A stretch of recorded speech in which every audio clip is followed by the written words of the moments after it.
12 ربیع الاول کا مہینہ اس عظیم رسول و نبی کی ولادت باسعادت کے حوالے سے جانا اور پہچانا جاتا ہے، جس سے بہتر انسان اس روئے زمین پر نہیں آیا۔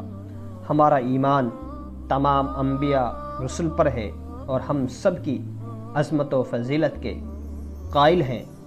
یہ ہمارے ایمان مفصل اور ایمان مجمل کا حصہ ہے، لیکن اس کے ساتھ یہ بھی حقیقت ہے کہ اللہ تعالیٰ نے رسولوں میں بعض کو بعض پر فضیلت دی، اور ہمارے آقا مولا فخر موجودات سرکار دو عالم صلی اللہ تعالی علیہ وسلم کو تمام انبیاء کا سردار اور سید المرسلین والاولین والآخرین بنایا۔ آپ کے اوپر سلسلہ نبوت کا ختم فرمایا، معراج کی رات مسجد اقصی میں انبیاء کی امامت کرائی تاکہ سب انبیاء پر آپ کی فضیلت پورے طور پر کھل کر سامنے آ جائے، ایسی فضیلت کہ انبیاء بھی اس امت میں آنے کی تمنا کرنے لگے۔ آپ کو یہ فضیلت بھی عطا ہوئی کہ سارے جہاں کا رسول بنا کر آپ کو بھیجا گیا۔ قرآن کریم جیسی رحمت و ہدایت والی کتاب آپ کو دی گئی۔ آپ صلی اللہ علیہ وسلم سے پہلے جتنے انبیاء رسل آئے سب مخصوص علاقے، مخصوص زمانے اور بعض مخصوص قبائل کے لیے تھے۔ اللہ رب العزت نے اپنے محبوب کو اعلان کرنے کے لیے فرمایا، کہہ دیجئے اے لوگو، میں تمام لوگوں کی طرف سے رسول بنا کر بھیجا گیا ہوں۔ آپ کی شان میں یہ بھی ارشاد ہوا کہ آپ سارے جہاں کے لیے رحمت بنا کر بھیجے گئے۔ سارے جہان میں انسان ہو جن ہی نہیں، شجر و حجر، نباتات و جمادات، حیوانات اور تمام بحر و بر مخلوقات بھی شامل ہیں۔ اس کا مطلب یہ ہے کہ آقا صلی اللہ علیہ وسلم سب کے لیے رحمت ہیں اور آپ کی رحمت سب کو محیط ہے۔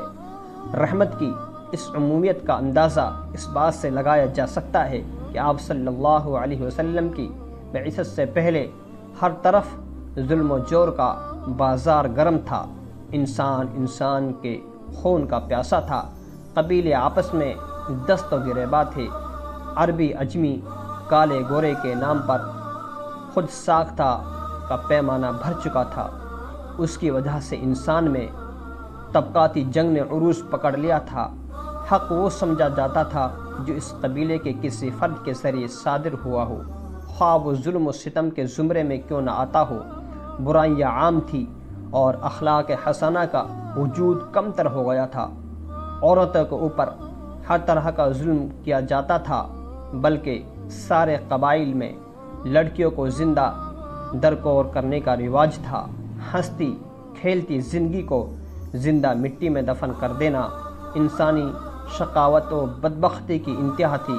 لڑائیاں ہوتی تو انسانوں کے ساتھ پورے علاقے کو تاراج کر دیا جاتا، شریف انسان غلامی کی زنجیروں میں جکڑے دیے جاتے تھے، اور بالکل وہ منظر ہوتا جس کا نقشہ قرآن کریم میں اللہ رب العزت نے کھینچا ہے کہ جب شاہان وقت کسی آبادی پر غلبہ حاصل کرتے ہیں تو آبادی میں فساد و بگاڑ پیدا کرتے ہیں اور وہاں کے شرافا کو ذلیل و رسوا کر کے چھوڑتے ہیں۔ ان کی لڑائیوں میں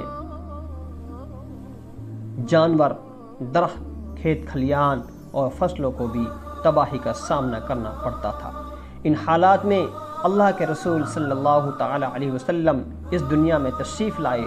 40 سال تک اپنی پاک بازگی، کردار کی بلندی، امانت و دیانت کی رفعت کا نمونہ اس طرح پیش کیا کہ مخالفین بھی آپ صلی اللہ تعالی علیہ وسلم کو صادق اور امین کہا کرتے، آپ کی بے داغ جوانی اور اعلیٰ اخلاقی کردار کی شہادت دیتے۔ وہ ایمان اور کلمہ کے مسئلے پر مذبذب رہے، کیونکہ اس کلمہ کے اقرار سے ان کی ریاست اور چودراہت کو خطرہ محسوس ہوتا تھا، لیکن کبھی کسی نے ان کے کردار پر انگلیاں نہیں اٹھائی۔ 40 سال کے بعد آپ صلی اللہ علیہ وسلم نے اعلان نبوت کیا۔ مخالفین کے سب شب و شتم اور ناصبہ حرکات کو سنا اور سہا۔ یہ رحمت ہی کی ایک قسم ہے کہ آپ نے قدرت کے باوجود اور بارگاہ الہی سے مقبولیت کے یقین کے باوجود ان کے لیے کبھی بد دعا نہیں کی۔ حد یہ ہے کہ طائف کی گلیوں میں جب پائے مبارک لہو لہان ہوئے، موزے خون سے بھر گئے، اوباشوں نے آپ کو پتھر مارا، اس وقت بھی آپ نے ان کے لیے بد دعا نہیں کی، بلکہ دعا دی کہ اے اللہ اس قوم کو ہدایت دے، وہ مجھے نہیں جانتے۔ اس توقع اظہار کیا کہ شاید اس قوم سے کوئی فرد دین رحمت میں داخل ہو جائے۔ یہ میرے نبی صلی اللہ تعالی علیہ وسلم کی رحمت ہے۔